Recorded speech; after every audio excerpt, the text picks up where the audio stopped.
Around 3.4 lakh Ujjwala beneficiaries in Karnataka did not take a single LPG refill in 2025-26, according to data placed by the Union Government in the Rajya Sabha in response to a question by MP Mansoor Ali Khan. The data shows that zero refill beneficiaries in Karnataka have more than doubled.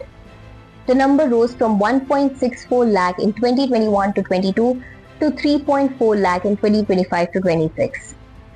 Karnataka has a significant number of regular users.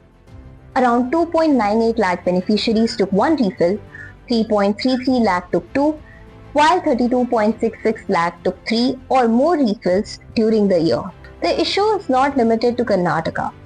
More than 21 lakh beneficiaries in West Bengal and over 20 lakh in Uttar Pradesh did not purchase a refill during 2025-26. India currently has around 10.57 crore PMUY connections.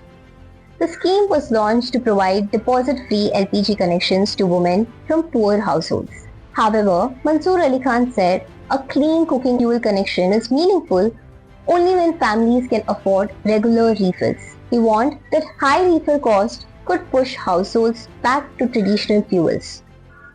He called for a closer assessment of zero refill households and whether affordability is preventing sustained LPG use, along with measures to ensure that access to LPG translates into continued clean fuel consumption.